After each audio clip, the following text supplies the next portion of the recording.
Yo, Loki, LeBron's an anomaly.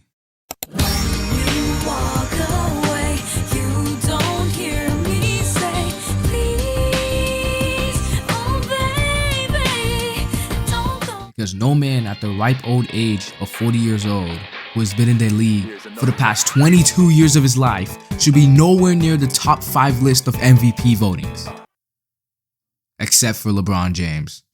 This man is pushing the limits of what the human body is physically capable of. He's been in the league for the past 22 years, and I want you guys to think about that for me. You've been so dominant in your own sport that ever since you joined the league, you have been the face of it for the last 20 years. The last 2 decades. 2 decades. And sure, in the past couple of years, you could make the argument that players like John Morant, Anthony Edwards, Jason Tatum have started to become the face of the league. But notice the keyword hood, because there really is no debate. If there was a metric to track who the most popular NBA player is, it would no doubt be Bron. I don't even need to search it up. That's how confident I am in it. And now, with LeBron's retirement in the near future, there most likely will be a void in the NBA when he's gone. And so, to celebrate his future retirement of 2044, I want to look back at some of the craziest achievements / moments where we all thought, man, this shit won't go on for much longer. Of course, starting off with 2018.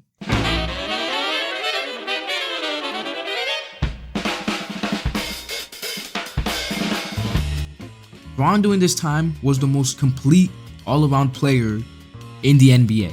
He could do it all. Middies? Yup. Threes? Check. Contested layups? Absolutely. It didn't matter what type of strategies coaches used to slow down LeBron. It just didn't work out. Just hear it from former Boston head coach Brad Stevens. He's unbelievable, and I think we've played now till May 25th and May 27th the last 2 years. Our goal going into the series was to make him exert as much energy as humanly possible.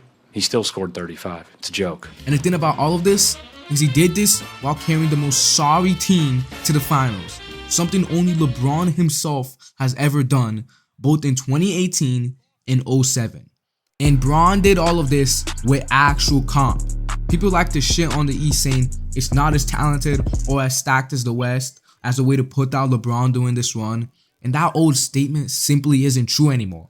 The West is still very much so competitive. 2 Game 7s, 2 game-winning buzzer beaters, multiple clutch shots and defensive plays, and yet they still want to focus on him literally getting swept in the final when he literally had to go up against the greatest team ever assembled.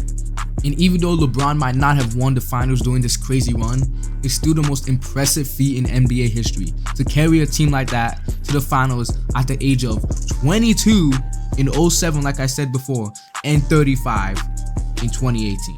Absolute beast. And lastly, class, if there's one thing I want to take away from this video, it's going to be this. LeBron James is the only, not one of, just the only player in NBA history that can actually thrive on a bad team. Now, you might be asking yourself, what do you mean? Well, picture it this way. If you put Steph, or hell, even MJ on a team full of absolute bums, they're probably not making it to the playoffs. And even if they do, they're probably not making it past the first round. But if you have LeBron on your team, that bum team has a chance of actually winning the championship. Think about that. On a team full of bums, LeBron James can still take them and he still has a chance to make it to the finals. And that, class, is why LeBron James is an anomaly. Someone who in all cases has transcended the sport of basketball.